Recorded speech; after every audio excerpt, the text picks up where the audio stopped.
નમસ્કાર મિત્રો, શ્રી સારસ્વત વિદ્યાલય રાતા વાપીથી હું વિશેષ ગોસ્વામી આપ સૌનું હાર્દિક સ્વાગત કરું છું. મિત્રો, આજે આપણે ધોરણ 11 બાયોલોજી વિષયના પ્રકરણ નંબર 1 સજીવ વિશ્વ વિશે ચર્ચા કરીશું. મિત્રો, આપણે આના પહેલાંના ક્લાસની અંદર સજીવ વિશ્વમાં સજીવ એટલે શું, નિર્જીવ એટલે શું, સજીવની વ્યાખ્યા કેવી રીતે કરી શકાય, એના માટેના લક્ષણો કયા કયા છે એના વિશે ચર્ચા કરી હતી. મિત્રો, આપણે ગયા વખતે સજીવના કેટલાક લક્ષણો વિશે ચર્ચા કરી અને એની અંદર એક લક્ષણ વિશે આપણે થોડો અભ્યાસ પણ કર્યો હતો. આજે આપણે અન્ય લક્ષણો વિશે ચર્ચા કરીશું.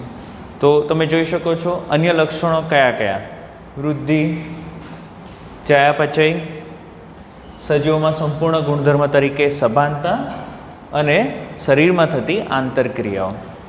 આપણે સજીવ કોને કહેવાય અથવા કોઈક વસ્તુ છે આપણી સામે મૂકી છે, સજીવ છે કે નિર્જીવ છે, એને વ્યાખ્યાયિત કરવું હોય તો એના માટે એક એક લક્ષણો લઈને આપણે આગળ વધીશું અને જેમાં આપણે પ્રજનન એક લક્ષણને લઈને જે ઘટક પ્રજનન કરશે સજીવ અને ન કરે એને નિર્જીવ, એવી રીતે આપણે વ્યાખ્યાયિત કરી ચૂક્યા. એમાં અપવાદો પણ જોયા. આજે આપણે શરૂઆત કરીશું સજીવ લક્ષણ તરીકે વૃદ્ધિ. તો મિત્રો, વૃદ્ધિ એટલે શું? તો ઘણા વિદ્યાર્થીઓ મને આન્સર આપે છે કે સર, કદમાં જેનો વધારો થતો હોય, એક નાનું બાળક હોય, જન્મ લે અને ખૂબ નાનું હોય કદમાં, વજનમાં પણ 3 કિલો સરેરાશ એનું વજન હોય અને ધીરે ધીરે એના વજનમાં વધારો થાય, એના કદમાં વધારો થાય, હાઇટ બોડીમાં વધારો થાય, એને વૃદ્ધિ કહેવાય. એકદમ સાચી વાત છે. વૃદ્ધિ એટલે શું? તો તે સજીવનું પૂરક લક્ષણ છે અને વૃદ્ધિ એટલે કદમાં થતો વધારો અને સંખ્યામાં થતો વધારો. શેમાં મિત્રો? કદમાં અને સંખ્યા, આ બંનેમાં થતા વધારાને આપણે વૃદ્ધિ કહીએ. કદમાં જો વધારો થતો હોય એને પણ વૃદ્ધિ કહેવાશે અને સંખ્યામાં વધારો થાય એને પણ આપણે વૃદ્ધિ કહીશું. બરાબર? ઉદાહરણ લઈશું એટલે તમને વધુ સમજ પડશે. અહીં સજીવોની વાત કરીએ તો સજીવોમાં દેહની અંદરથી વૃદ્ધિ થતી જોવા મળે છે. આપણે બે પ્રકારના સજીવો છે, એકકોષી સજીવ અને બહુકોષી સજીવ. અગર આપણે વાત કરીએ એકકોષી સજીવની, તો એકકોષી સજીવ એટલે કે એક જ કોષનો બનેલો છે. ઉદાહરણ લેવું હોય તો આપણે અમીબા લઈ શકીએ. બહુકોષી સજીવમાં આપણે પોતાને લઈ શકીએ. તો આ બંનેની અંદર વૃદ્ધિ જે છે, વૃદ્ધિમાં શું ફરક પડે છે, પહેલાં એના વિશે ચર્ચા કરીએ. તો જો એકકોષી સજીવ હોય તો એકકોષી સજીવની અંદર વૃદ્ધિ જે છે એ વૃદ્ધિ શેના દ્વારા થાય? તો કોષ વિભાજન દ્વારા. અને કોષ વિભાજન દ્વારા એમાં જે વૃદ્ધિ થાય છે, શેમાં વૃદ્ધિ થાય છે? સંખ્યામાં વૃદ્ધિ થાય. શેમાં વૃદ્ધિ થાય મિત્રો? સંખ્યામાં વૃદ્ધિ થાય છે. ઉદાહરણ તરીકે એક અમીબા છે, એ અમીબા પોતે કોષ વિભાજન દ્વારા 2 અમીબાનું નિર્માણ કરશે.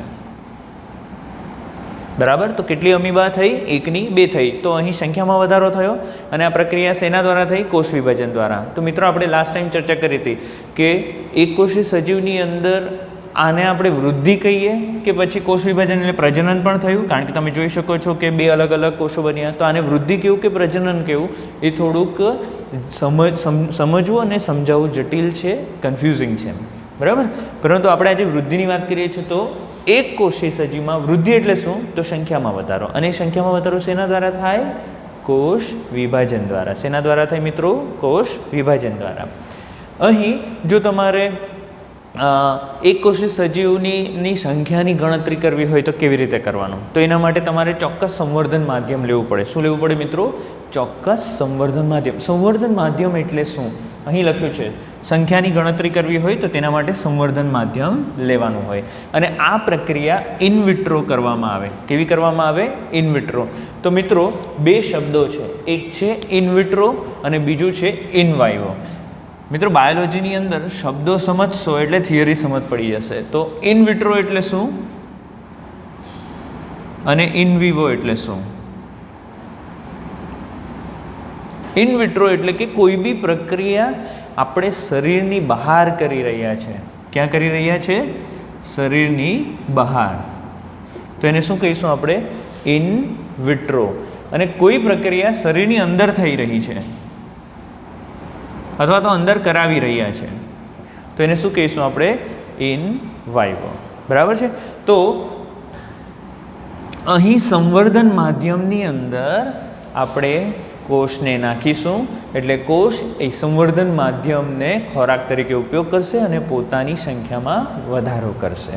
પછી એ સંખ્યા આપણે માઇક્રોસ્કોપ દ્વારા ગણી શકીએ. મિત્રો, એક બેસ્ટ ઉદાહરણ આપું છું. આપણે ઘરે દહીં બનાવીએ છીએ, આપણે દૂધમાંથી દહીં બનાવીએ તો આપણે શું કરીએ? જે દૂધ હોય એ દૂધની અંદર થોડુંક મોરવણ નાખીએ. મોરવણ એટલે કે જૂનું દહીં એની અંદર નાખીએ તો એવું તો શું થાય કે દૂધ દહીં બની જાય ફરીથી. તો આ જે દહીં હોય છે એ દહીંની અંદર બેક્ટેરિયા હોય છે જેનું નામ છે લેક્ટોબેસિલસ બેક્ટેરિયા. કયા બેક્ટેરિયા મિત્રો? Lactobacillus bacteria. આ લેક્ટોબેસિલસ બેક્ટેરિયા જે છે, ઉદાહરણ તરીકે આપણે અહીં ફ્લાસ્ક લઈ લઈએ છીએ, બરાબર છે, અને અહીંયા દૂધ છે, એટલે એ આપણું સંવર્ધન માધ્યમ થઈ ગયું. એની અંદર આપણે શું કરીએ? પહેલાંનું મોરવણ એટલે કે દહીં નાખીએ. એની અંદર ઉદાહરણ તરીકે આપણે એવું માની લઈએ કે 100 બેક્ટેરિયા છે. કેટલા છે? 100 બેક્ટેરિયા. સંવર્ધન માધ્યમની અંદર આ દૂધમાં જે પ્રોટીન છે એ પ્રોટીનનો ઉપયોગ કરીને એ પોતે બહુગુણિત થશે. અને બહુગુણિત એટલે એટલા ઝડપથી થશે મિત્રો. આ એક અહીં જાણવા જેવી બાબત છે કે બેક્ટેરિયા જે છે દર 20 મિનિટે ડબલ થઈ જાય. દર 20 મિનિટે કેવા થશે? ડબલ થશે. 40 હશે તો 80 થશે, 100 હશે તો 200 થઈ જશે. તો એ બહુગુણિત થાય છે અને આ સંવર્ધન માધ્યમની અંદર એટલા બધા બેક્ટેરિયા થઈ જશે 24 કલાકની અંદર કે એ બેક્ટેરિયા, લેક્ટોબેસિલસ બેક્ટેરિયા, આ દૂધના પ્રોટીનનું પાચન કરે છે અને એક રસાયણ મુક્ત કરે જેને લેક્ટિક એસિડ કહેવાય. લેક્ટિક એસિડ એટલે કે એસિડ છે, ખાટી વસ્તુ છે, અને એ શું કરશે? દૂધની અંદર રહેલા પ્રોટીનને વિનૈસર્ગીકૃત કરે, તોડી નાખે અને એના ગઠ્ઠા ગઠ્ઠા બની જાય. એટલે દૂધ શું બની જશે? દહીં બની જશે. હવે તમારે શું કરવાનું? તો હવે આ સંવર્ધન માધ્યમમાંથી થોડુંક આપણે દહીંનો ઘટક લઈશું, ભાગ લઈશું, બરાબર. એને સૌ પ્રથમ આપણે શું કરીશું? ડાયલ્યુટ કરીશું અને ડાયલ્યુટ કરીને સ્લાઇડ બનાવીને માઇક્રોસ્કોપમાં ચેક કરીશું. અને એની સંખ્યા ગણવા માટેની ચોક્કસ રીતો હોય છે, તો એની સંખ્યા આપણે અહીં ગણીશું માઇક્રોસ્કોપની અંદર, બરાબર. એના માટેની વિવિધ પદ્ધતિઓ લેબની અંદર અવેલેબલ છે, એના દ્વારા આપણે એની ગણતરી કરી શકીએ. તો અહીં એકકોષી સજીવો જે છે, એકકોષીય સજીવોની ગણતરી વૃદ્ધિ જોવી હોય તો એ કેવી રીતે જોઈ શકાય? એમની સંખ્યામાં થતા વધારા દ્વારા. બહુકોષી સજીવની વાત કરીએ મિત્રો, આપણી પોતાની વાત કરીએ છીએ આપણે, તો બહુકોષી સજીવમાં વૃદ્ધિ જે છે એ પણ કોષ વિભાજન દ્વારા જ થાય છે, પરંતુ કોષ વિભાજન દ્વારા એમની સંખ્યામાં વધારો નથી થતો. જો સંખ્યામાં વધારો થાય તો એ તો પ્રજનન થઈ ગયું, બરાબર, પણ અહીં એના કદમાં વધારો થાય. બરાબર છે મિત્રો. તમે 5મા ધોરણમાં હતા ત્યારે તમારી હાઇટ ઓછી હતી, અત્યારે તમારી હાઇટ ખૂબ વધારે છે, બરાબર છે, વજન વધારે છે, કદ વધારે છે, તો એ વૃદ્ધિ કહેવાશે. અને એ પણ કેવી રીતે થઈ? કોષોમાં વધારો થયો તેના લીધે, બરાબર છે. તો કોષ વિભાજન દ્વારા કોષોમાં વધારો થયો, પરંતુ એનાથી આપણું શરીરનું કદ વધ્યું. તો વૃદ્ધિ જે છે, બહુકોષી સજીવોમાં વૃદ્ધિ કોષ વિભાજન દ્વારા થાય, એકકોષી સજીવમાં પણ વૃદ્ધિ કોષ વિભાજન દ્વારા થાય, પરંતુ અહીં આ જે વૃદ્ધિ છે સંખ્યામાં થતા વધારા દ્વારા ગણી શકાય, જ્યારે બહુકોષી સજીવોમાં તે કદમાં થતા વધારા દ્વારા ગણી શકાય છે. નાશ પામેલા વૃદ્ધિ બહુકોષી સજીવોમાં ક્યારે થાય? તો નાશ પામેલા કોષો જે છે એ નાશ પામેલા કોષોની જગ્યાએ નવા કોષોનું સર્જન થાય છે. મિત્રો, એક વસ્તુ ખાસ યાદ રાખવી, આપણામાં પુનઃસર્જન નથી. આપણે અલિંગી પ્રજનન ભણી ગયા, આપણામાં પુનઃસર્જન જેવી કોઈ ઘટના નથી થતી કે ભાઈ આંગળી કપાઈ ગઈ તો નવી આંગળી આવતી નથી. પરંતુ આપણે ત્વચાને કોઈ નુકસાન થયું હોય અથવા કોઈ પેશીને નુકસાન થયું હોય, બરાબર, તમે દાઝી ગયા હોય અથવા તો કોઈ ઈજા થઈ હોય, તો ત્યાં નવી ચામડી તરત જ આવી જાય છે, બરાબર છે. તો નાશ પામેલા કોષોમાં પુનઃસર્જન થાય અને નવા કોષો ત્યાં નિર્માણ પામશે. આ પણ એક પ્રકારની વૃદ્ધિ જ છે, બરાબર. હવે વનસ્પતિ અને પ્રાણીઓમાં વૃદ્ધિ જે છે, વૃદ્ધિ અલગ અલગ પ્રકારે છે. કેવી રીતે અલગ અલગ પ્રકાર?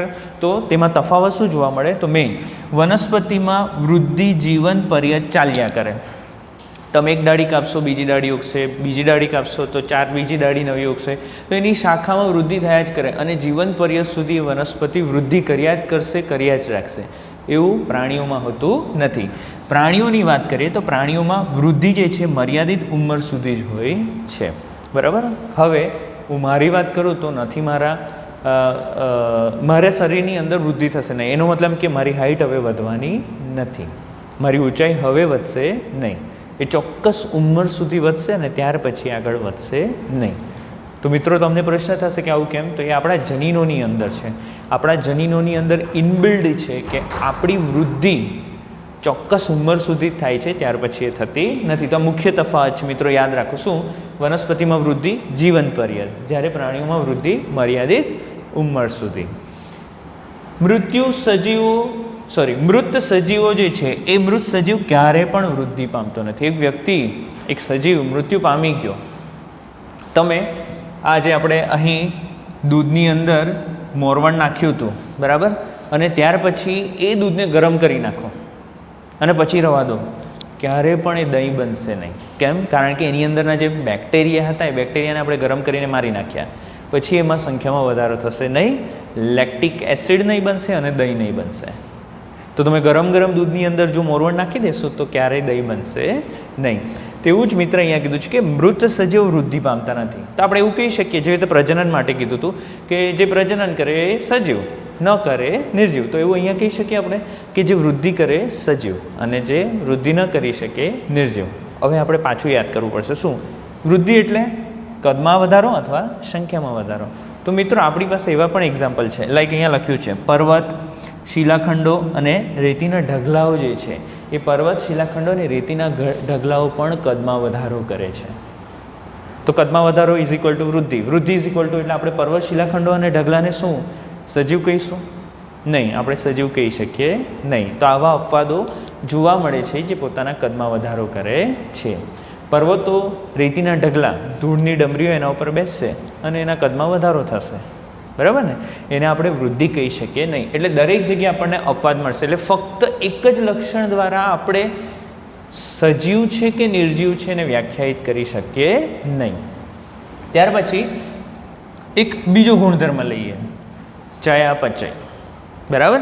તો બધી જ રાસાયણિક પ્રક્રિયાઓનો સરવાળો જે છે એને ચયાપચયની પ્રક્રિયા કહેવામાં. આપણા શરીરની અંદર જે પણ બધી જ રાસાયણિક પ્રક્રિયાઓ થાય છે, બરાબર, આપણા શરીરની અંદર બધી જ રાસાયણિક પ્રક્રિયાઓનો સરવાળો જે છે એને ચયાપચયની પ્રક્રિયા કહેવાય મિત્રો.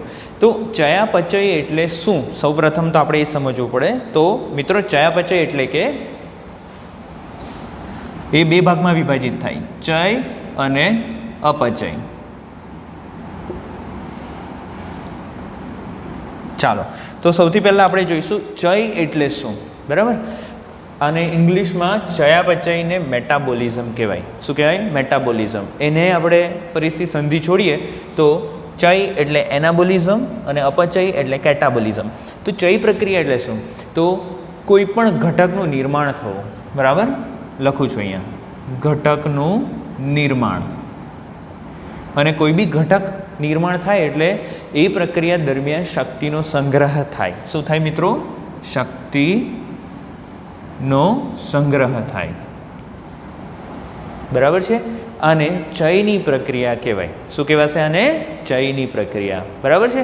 તો અપચય પ્રક્રિયા એટલે શું? તો એનું વિરોધી લઈ લઈએ આપણે. શું? કોઈ પણ ઘટકનું તૂટવું, ઘટક તૂટે, બરાબર, તો એને કહીશું આપણે અપચય પ્રક્રિયા. શું કહીશું મિત્રો? અપચય પ્રક્રિયા. અને જ્યારે પણ ઘટક તૂટે એટલે એના દ્વારા શક્તિ મુક્ત થાય, શક્તિ મુક્ત થાય, તો આને આપણે કહીશું અપચય પ્રક્રિયા, બરાબર. તો સાથે કેમ લીધા? આ બંને તો એકબીજાની વિરોધમાં છે, બરાબર ને? આ બંને પ્રક્રિયા જે છે એ એકબીજાની વિરુદ્ધમાં છે. તો પછી આપણે એને સાથે શા માટે લઈ રહ્યા છીએ અહીં? તો મિત્રો આપણા શરીરની અંદર ઘટકો સતત નિર્માણ પામતા હોય અને તૂટતા હોય. ઉદાહરણ તરીકે હું તમને એક એક્ઝામ્પલ આપું છું કે આપણા શરીરની અંદર આપણે ખોરાકને ગ્રહણ કર્યો, બરાબર, એ જટિલ સ્વરૂપ છે, બરાબર. એ જટિલ સ્વરૂપને આપણે સરળ સ્વરૂપમાં વિભાજિત કરીએ અને એને ગ્લુકોઝ બનાવી દીધું. શું બનાવી દીધું મિત્રો? પાચનની પ્રક્રિયા દ્વારા ગ્લુકોઝ બનાવી દીધું, કાર્બોદિતને. એ ગ્લુકોઝ આપણા કોષમાં જશે અને એ કોષમાં ગયા પછી જો એની જરૂરિયાત હશે તો એને તોડી નાખશું. કઈ પ્રક્રિયા દ્વારા? તો જારક શ્વસનની પ્રક્રિયા, કોષીય શ્વસનની પ્રક્રિયા દ્વારા. અને એના દ્વારા શક્તિ મુક્ત થશે. તો બે વસ્તુ થયું, ઘટક તૂટ્યું અને શક્તિ મુક્ત થઈ. તો એને કઈ પ્રક્રિયા કહીશું આપણે? અપચય પ્રક્રિયા. કઈ પ્રક્રિયા કહીશું? અપચય પ્રક્રિયા. સપોઝ તમારી જરૂર હતી 2 રોટલી ખાવાની અને તમે 4 રોટલી ખાધી છે, તો વધારાની 2 રોટલી એટલે કે વધારાનો જે કાર્બોદિત છે એ હવે તમારા શરીરની અંદર સંગ્રહ પામશે. એટલે કે એની અંદરથી મેળવેલો ગ્લુકોઝ જે છે એ તમારા શરીરની અંદર સંગ્રહ પામશે. બરાબર, ગ્લુકોઝને જોડીને એક મોટો અણુ બનાવશો, એને ગ્લાયકોજન કહેવામાં આવે. તો એ ગ્લાયકોજનનું નિર્માણ થયું એટલે કે ઘટકનું નિર્માણ થયું અને એની સાથે સાથે શક્તિ સ્વરૂપે તે સંગ્રહાયો. બરાબર, તો એને આપણે શું કહીશું? ચય પ્રક્રિયા. શું કહીશું? ચય પ્રક્રિયા. આપણા શરીરની અંદર મુખ્ય 3 ઘટકો જે છે, કાર્બોદિત, ચરબી અને પ્રોટીન. આ 3 ઘટકો એક સ્વરૂપમાંથી બીજા સ્વરૂપમાં બદલાતા રહે છે. એટલે કે એમની અંદર ચયાપચયિક પ્રક્રિયાઓ સતત થતી રહે છે. અને આ ચયાપચયિક પ્રક્રિયાઓ એ ફક્ત સજીવમાં જ જોવા મળે. શેમાં જોવા મળે? ફક્ત સજીવની અંદર જ જોવા મળે છે. તો મિત્રો, આ થયું ચયાપચયની પ્રક્રિયા, ચય અને અપચય.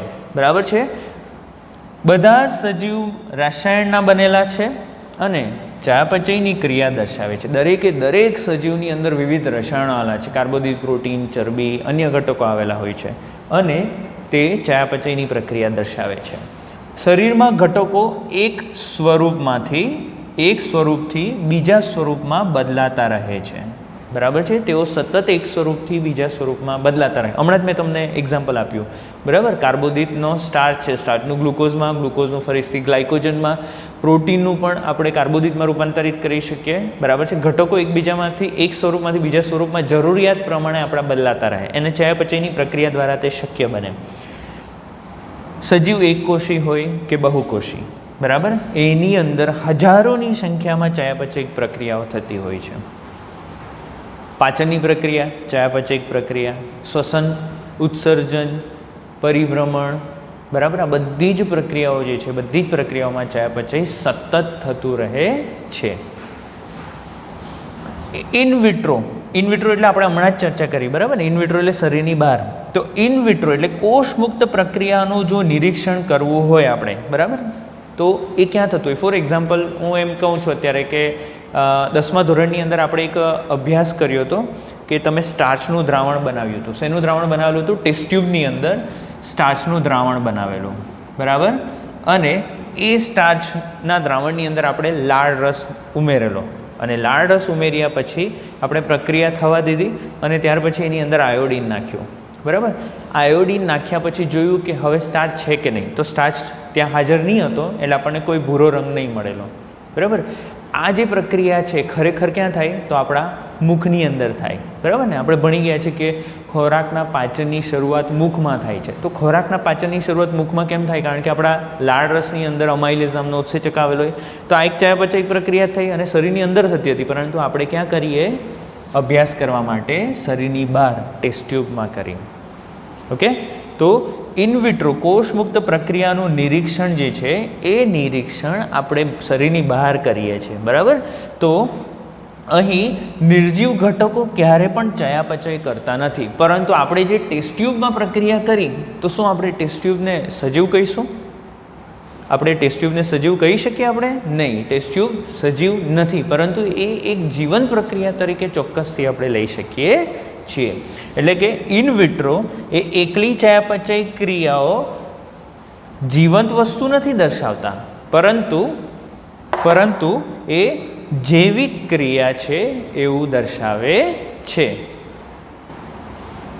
તો અહીં અપવાદરૂપ જોઈ શકીએ છીએ અહીંયા કે ચયાપચય આપણે જ્યારે શરીરની બહાર કરતા હોઈએ, જેવી રીતે અહીંયા જોયું શિલાખંડો મોટા થાય, વૃદ્ધિ કરે, પરંતુ એ વૃદ્ધિ નથી ખરેખર, કદમાં વધારો છે અને એને સજીવ નહીં કહેવાય. તેવી રીતે આપણે ટેસ્ટ ટ્યુબમાં જ્યારે કોઈ પ્રક્રિયા કરતા હોય, બરાબર, તો એ જીવંત પ્રક્રિયા નથી. બરાબર, એ જીવંત વસ્તુ નથી, પરંતુ એ એક જૈવિક પ્રક્રિયા છે જે આપણે ટેસ્ટ ટ્યુબની અંદર કરી રહ્યા છે અભ્યાસ સંદર્ભે. બરાબર, તો અપવાદ અહીંયા પણ જોવા મળશે. ત્યાર પછી એક બીજો ગુણધર્મ લઈએ, સજીવના સંપૂર્ણ ગુણધર્મ તરીકે સભાનતા. બરાબર, સજીવના સંપૂર્ણ ગુણધર્મ તરીકે સભાનતા. સભાન હોવું એટલે શું? મિત્રો, સભાન રહો, પહેલેથી મહેનત કરો. એક્ઝામ વખતે એન્ડ ટાઈમ પર જો તમે મહેનત કરવા બેસશો તો પછી સારા ગુણ આવશે નહીં.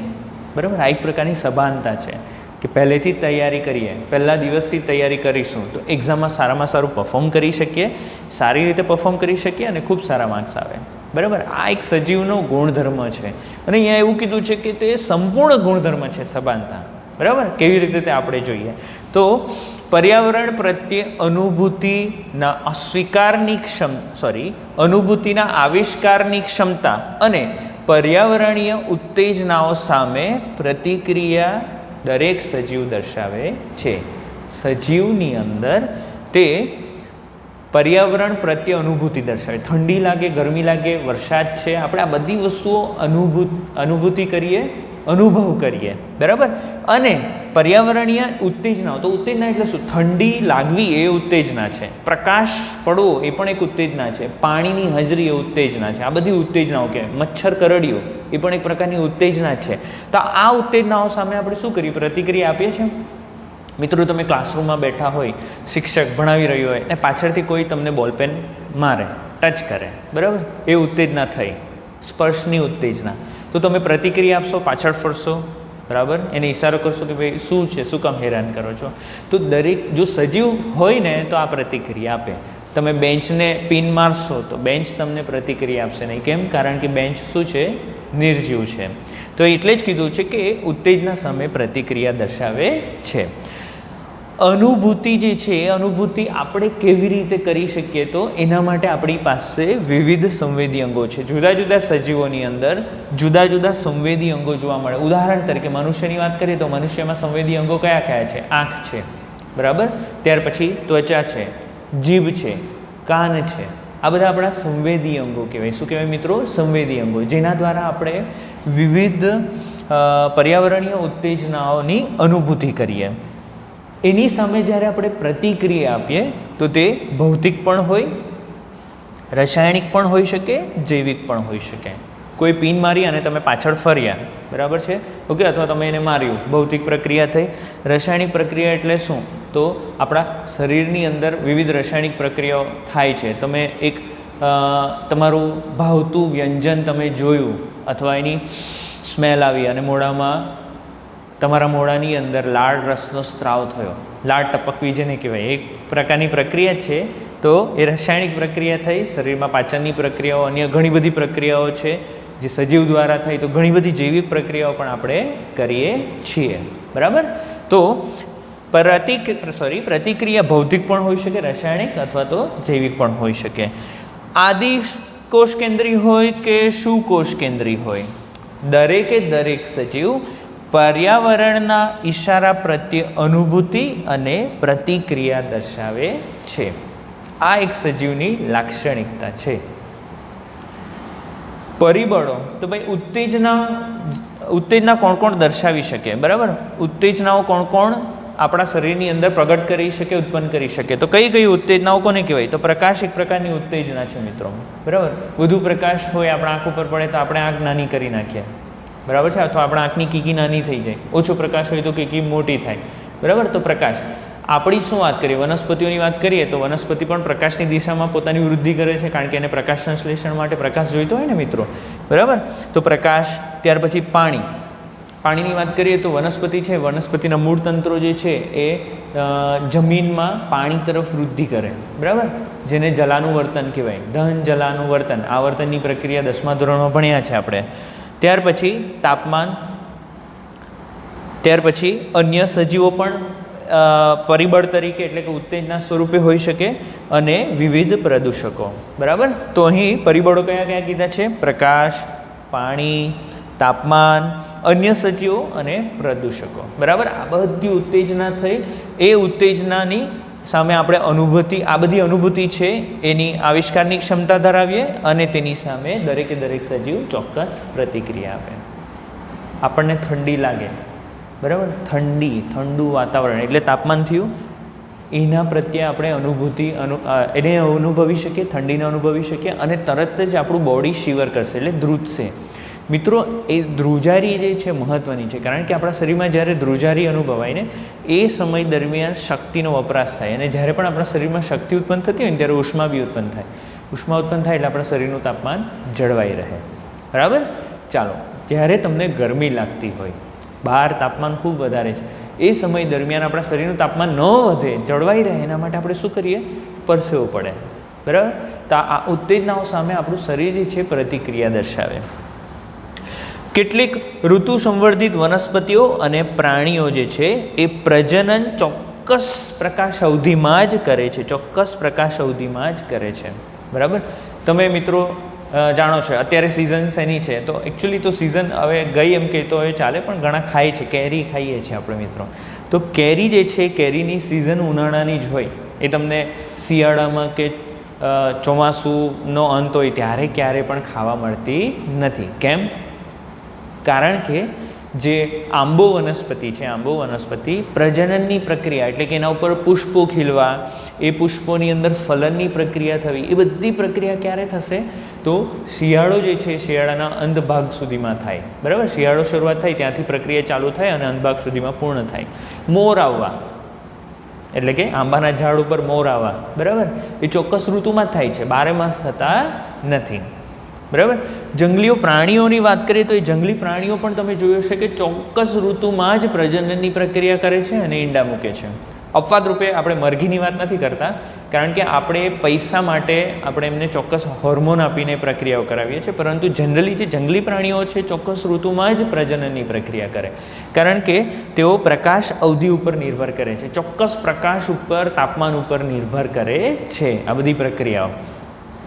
તો આપણે કહી શકીએ કે હા, જે સભાન છે એ સજીવ છે, જે આજુબાજુના પર્યાવરણ પ્રત્યે સભાન છે સજીવ છે, જે સભાન નથી એ નિર્જીવ છે. એકદમ સાચી વાત આપણે કહી શકીએ, પણ અહીંયા પણ અપવાદ જોવો પડશે આપણે. તો અપવાદ શું છે? તો અચેતન મગજ ધરાવતો દર્દી. અચેતન મગજ ધરાવતો એટલે કે જે વેન્ટિલેટર ઉપર છે, બ્રેઇન ડેડ છે, જેનું મગજ કામ નથી કરતું, કોઈ ચેતના નથી એની અંદર, અને બેડ ઉપર પડ્યો છે અને મશીન દ્વારા એનું હાર્ટ ચાલે છે, મશીન દ્વારા શરીરની ક્રિયાઓ ચાલી રહી છે, શ્વાસોશ્વાસની પ્રક્રિયા ચાલી રહી છે. તો આવો વ્યક્તિ કે જે સભાન નથી, તમે એને પથ્થર મારશો, ચીમટું મારશો અથવા ટાંકણી મારશો, એ કોઈ પ્રતિક્રિયા આપશે નહીં. તો આવા સંજોગોમાં એને શું કહીશું? એને સજીવ કહેવો કે નિર્જીવ કહેવો? તો મિત્રો, એની અંદર ન તો સ્વયં સભાનતા હોય કે ન તો સ્વયં ચેતના હોય. આ બંને વસ્તુ હોતી નથી. એટલે આવા બ્રેઇન ડેડ દર્દીને આપણે નિર્જીવ તરીકે ગણી શકાય. બરાબર છે મિત્રો? એટલે ફરીથી અહીંયા એક અપવાદ આવી ગયો. બરાબર. ચાલો, સજીવ દેહની આંતરક્રિયાઓનું મહત્ત્વ જોઈએ આપણે. બરાબર. ઘણા બધા લક્ષણો આપણે જોઈ લીધા. બરાબર. તો શરીરમાં થતી જે આંતરક્રિયાઓ છે એનું મહત્ત્વ શું છે? તો ઉચ્ચ સજીવ વર્ગોમાં, એટલે મનુષ્યને લઈ શકો, ઉચ્ચ સજીવ વર્ગોમાં આપણે આવીએ. જીવનની વિલક્ષણ ઘટનાઓ જે છે, વિલક્ષણ ઘટનાઓ શેના લીધે થાય? તો દેહની અંદર થતી આંતરિક ક્રિયાઓને લીધે થાય. ફરીથી બોલું છું મિત્રો, ઉચ્ચ સજીવ વર્ગોમાં જીવનની જે વિલક્ષણ ઘટનાઓ છે, વિવિધ ઘટનાઓ જે થાય છે, એ કેમ શક્ય બને? કારણ કે એની અંદર દેહની આંતરિક ક્રિયાઓ છે એ થતી હોય એના લીધે થાય છે. પેશીના જે ગુણધર્મ છે એ પેશીના ગુણધર્મો, પેશી શેની બનેલી છે મિત્રો? કોષની બનેલી હોય. જ્યારે બહુ બધા કોષ, સમાન કાર્યો અને રચના ધરાવતા કોષ ભેગા થાય તો પેશી બને, એવી વ્યાખ્યા આપણે ભણી ગયા. બરાબર ને? તો પેશીના ગુણધર્મો કોના ઉપર આધાર રાખે? સ્નાયુ પેશી, તો સ્નાયુ પેશીના ગુણધર્મો છે.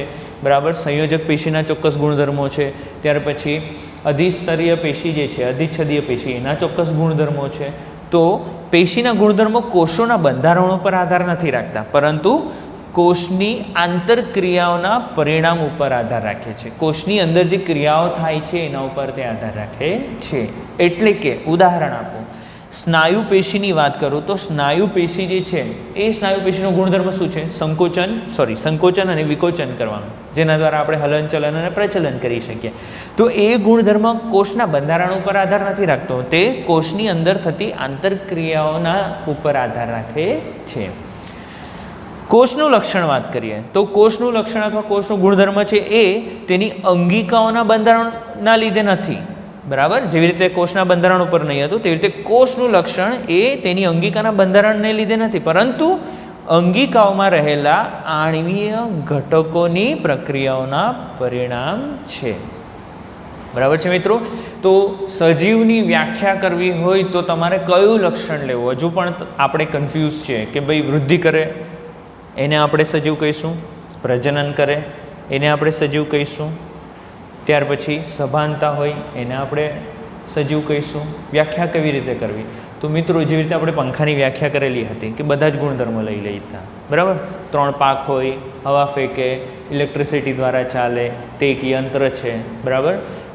એ ઇલેક્ટ્રિસિટી જે છે એનું કન્વર્ઝન કરે યાંત્રિક શક્તિમાં, બરાબર છે, અને યાંત્રિક શક્તિનું ત્યાર પછી હવા શક્તિમાં રૂપાંતરણ કરે. આમ અહીં સજીવની વ્યાખ્યા કરવી હોય તો બધા ગુણધર્મો આપણે લઈ શકીએ એકસાથે, કે જે સજીવ કોને કહીશું તો તે સ્વયંજનિત છે, જાતે ઉત્પન્ન થાય પ્રજનનની પ્રક્રિયા દ્વારા, જાતે વૃદ્ધિ પામે એટલે કે સ્વયં વિકસિત છે. ત્યાર પછી બાહ્ય ઉત્તેજનાઓ સામે પ્રતિક્રિયા આપે, બાહ્ય ઉત્તેજના સામે સભાન છે, અને એકબીજા પર અસર કરતા સ્વયં નિયંત્રિત તંત્રો ધરાવે છે. એકબીજા ઉપર અસર કરતા સ્વયં નિયંત્રિત તંત્રો ધરાવે છે. તો એને આપણે શું કહીશું? સજીવ તરીકે વ્યાખ્યાયિત કરીશું. શું કરીશું? સજીવ તરીકે વ્યાખ્યાયિત કરીશું. મિત્રો, આપણે જે ટૉપિક ભણી ગયા એને લગતા કેટલાક સવાલો અહીંયા મૂક્યા છે, બરાબર છે. આપણે સવાલો સોલ્વ કરીશું. મિત્રો, તમે આ ટાસ્કની અંદર પાર્ટિસિપેટ કરશો તો તમને વધુને વધુ ઇન્ટરેસ્ટ આવશે, બરાબર. તો મેં કેટલાક સવાલો મૂક્યા છે.